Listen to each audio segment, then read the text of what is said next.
Okay, in this video, we're actually dividing monomials. So you want that same James heading at the top, and then you write dividing monomials, chapter 10, section 6, and then part 1. Okay, so dividing monomials, we did multiplying, which means we're adding exponents. Well, division, when we're dividing monomials, guess what?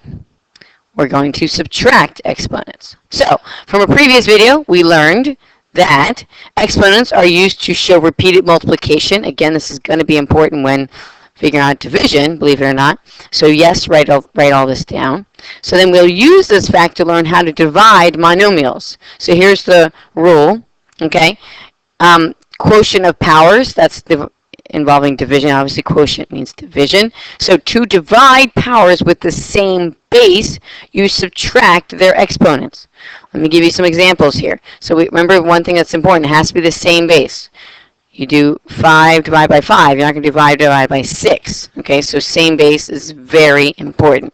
So if I have 5 to the 7th power, it's basically saying 5 times 5 times 5 times 5 times 5 times 5 times 5. Okay, there's 7 of them. Okay, and then you're going to divide by 5.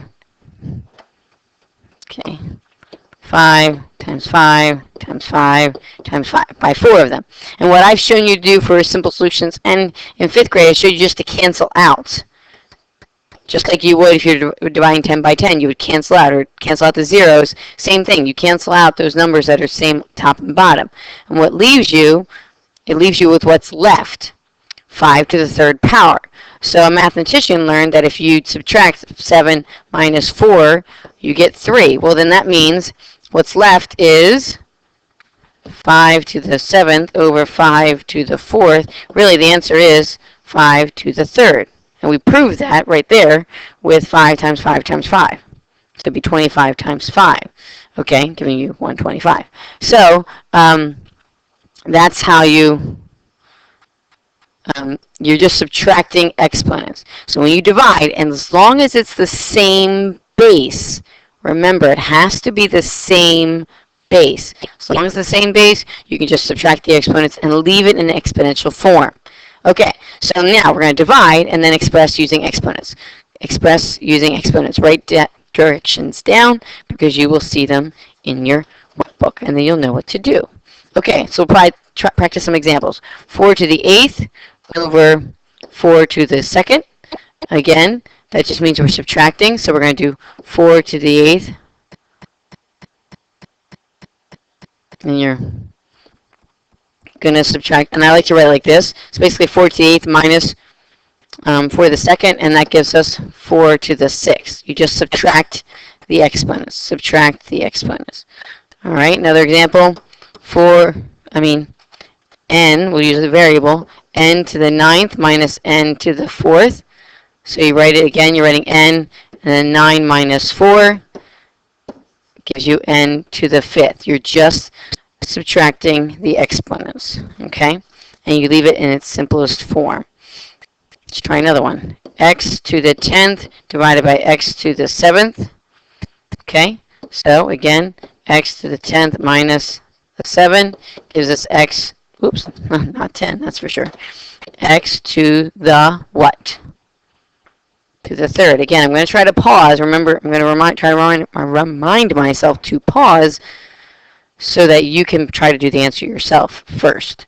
All right, so I have 12w to the 5th divided by 2w. Okay, so this one's not as pretty, but you just divide the 12 and the 6. Wow, sorry.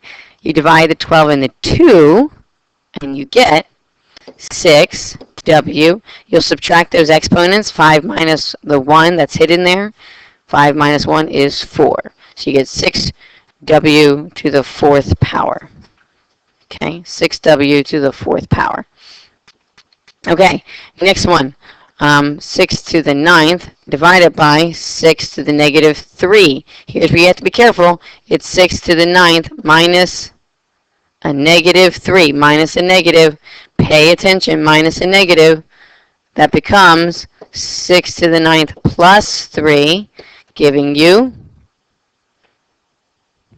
6 to the 12th. Okay, so you want to watch when it's there's a negative in the denominator. You want to be careful because it's going to be minus and negative. Okay, it's going to be minus and negative. We're going to try another one like that. So, whoops, it's going to be b to the 4th over b to the negative 7. Okay, so we have b to the 4th minus, but it's a negative 7. So we clean up that messiness. We basically get b to the 4th plus 7 gives us b to the 11th. Okay,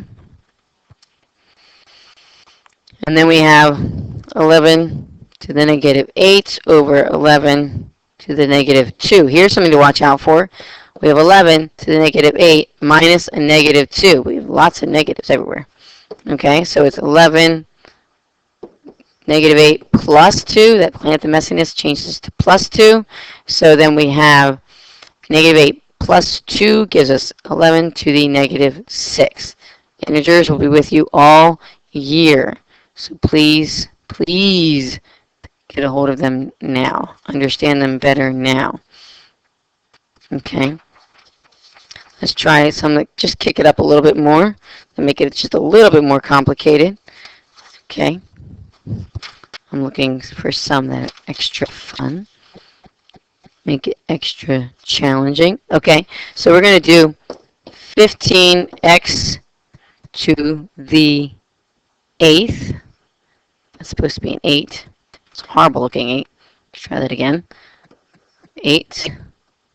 And then y to the 4th over 3x to the 5th, and then y squared.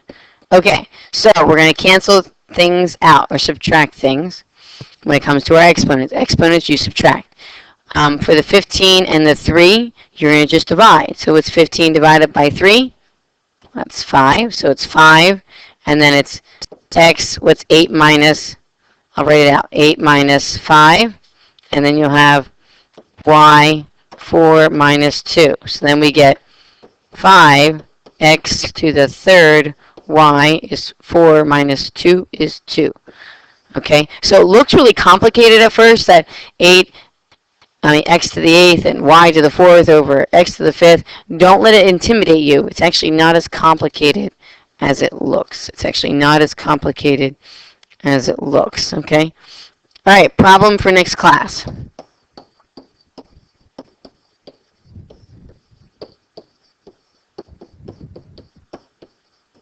Okay, here we go. 2 problems, I should say. Problems for next class.